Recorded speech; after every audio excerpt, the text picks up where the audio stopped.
자, 오늘 다뤄볼 주제, 이거 정말 회사 다니는 분들이라면 누구나 한 번쯤은 머리를 갸우뚱하게 만드는 문제일 거예요. 바로 성과급이죠. 분명 최고의 성과를 끌어내려고 만든 제도인데 왜 이상하게도 이걸 받고 나면 오히려 힘이 빠지고 무기력해질 때가 있는 걸까요? 도대체 왜 그런 걸까요? 네, 바로 이거예요. 나 진짜 열심히 일했는데 왜 이 보상은 날 허탈하게 만들지? 이런 답답함, 다들 한 번쯤은 느껴보셨죠? 오늘 바로 그 근본적인 원인이 뭔지 속 시원하게 한번 파헤쳐 보겠습니다. 혹시, 나만 이렇게 느끼나 싶으셨다면 절대 아닙니다. 여러분의 그 느낌이 정확해요.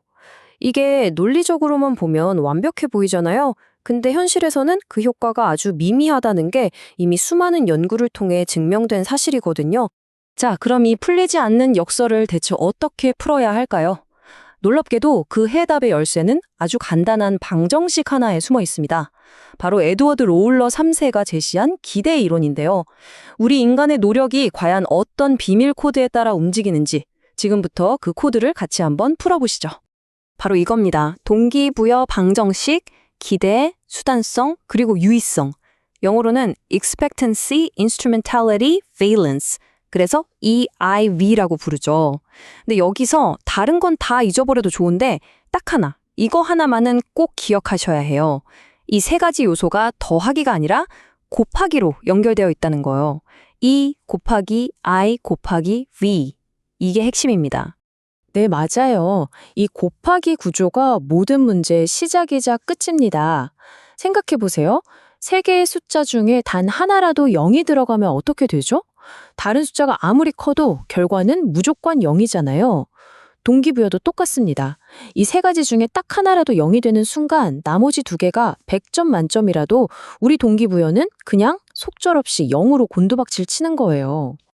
자, 그럼 이 멋진 이론이 왜 복잡한 우리네 직장 현실에서는 그렇게 힘을 못 쓰는지 지금부터 하나하나 샅샅이 뜯어보겠습니다. 자, 첫 번째 요소, 기대입니다. 이건 아주 간단해요. 내가 열심히 한다고 해서 이 일을 성공시킬 수 있을까 하는 믿음이죠. 근데 만약에 내 역할이 뭔지 애매하거나 이 일을 해낼 능력이 나한테 부족하다고 느껴지면 어떨까요? 마음속에서 어차피 해봤자 안 될 것 같은데 이런 생각이 스물스물 올라오겠죠? 바로 그 순간 이 값은 가차없이 0이 돼버리는 겁니다. 다음은 수단성 I입니다. 이건 성과와 보상이 얼마나 잘 연결되어 있느냐 하는 문제예요. 만약에 우리 자료에 나온 재밌는 예시처럼 내가 밤새서 연구 논문을 5편이나 썼는데 보상으로 점심값 정도의 보너스가 툭 던져진다면 기분이 어떨까요? 이거 하려고 내가 그 고생을 했나 싶겠죠. 성과와 보상 사이의 연결고리가 너무나도 약한 거예요. 바로 이럴 때 I 값은 그냥 0이 돼버리는 겁니다. 자, 마지막 퍼즐 조각, 유의성 V입니다. 이건 아주 근본적인 질문이에요. 그래서 내가 이 보상을 진짜로 원하나 하는 거죠. 회사는 큰맘 먹고 두둑한 보너스를 줬는데 사실 나는 돈보다는 사람들 앞에서의 인정이나 더 도전적인 프로젝트 같은 성장 기회를 간절히 바라고 있었다면요? 그럼 그 보너스는 나한테는 그냥 종이 쪼가리나 다름없는 거예요. 매력도가 0이죠. 바로 이럴 때 V값이 0이 되는 겁니다. 이게 실제로 어떻게 작동하는지 한번 볼까요? 자, 회사가 정말 어마어마한 보너스를 내걸었어요. 그리고 성과를 내면 반드시 그 보상을 준다는 약속 I도 확실해요. V랑 I는 100점 만점인 거죠. 근데 직원이 속으로 근데 나는 저 일을 해낼 능력이 없어. 난 못해. 라고 생각하는 순간 이 값이 0이 돼버리죠. 그럼 어떻게 될까요? 0 곱하기 100 곱하기 100 결과는 그냥 0입니다. 동기부여가 완전히 사라지는 거예요. 튼튼한 쇠사슬도 고리 하나만 딱 끊어지면 그냥 고철덩어리가 되는 거랑 똑같아요. 하지만 이게 전부가 아닙니다. 만약 우리가 E, I, V 이 세 가지를 전부 완벽하게 설계했다고 쳐요. 그럼에도 불구하고 이 모든 걸 한 방에 무너뜨릴 수 있는 훨씬 더 무서운 함정이 하나 더 숨어 있거든요. 95%. 이 숫자가 대체 뭘 의미하는 걸까요? 이게 바로 공정성의 함정이라는 겁니다. 공정성 이론에 따르면요, 우리 인간은 본능적으로 자기 기여는 좀 더 크게 생각하고 다른 사람의 기여는 좀 작게 보는 경향이 있대요. 다들 좀 그렇지 않나요? 그 결과 무려 95%의 직원이 나는 내 동료에 비해서 보상을 적게 받고 있어 라고 생각한다는 겁니다. 이건 뭐 악의가 있어서가 아니라 인간의 타고난 심리적 편향이라는 거죠. 그렇기 때문에 애초에 모든 구성원을 100% 만족시키는 완벽한 성과급 제도라는 건 어쩌면 신기루 같은 걸지도 모릅니다. 자, 지금까지 문제점을 정말 깊게 파고들어 봤는데요. 그럼 이제부터가 진짜 중요하겠죠. 바로 해결책입니다. 그럼 어쩌라고에 대한 답이죠. 지금부터 진짜 동기부여를 설계하기 위한 우리 리더분들이 당장 써먹을 수 있는 아주 구체적이고 실용적인 7가지 규칙을 알려드리겠습니다. 네, 바로 즉각성, 역량, 명확성, 개인화, 공정성, 업무 적합성, 그리고 누적성 이렇게 7가지입니다. 이 7가지 전부 다 중요하지만 오늘은 이 중에서 특히나 핵심적인 몇 가지를 좀 더 깊게 들여다볼게요. 첫 번째 규칙, 바로 즉각성입니다.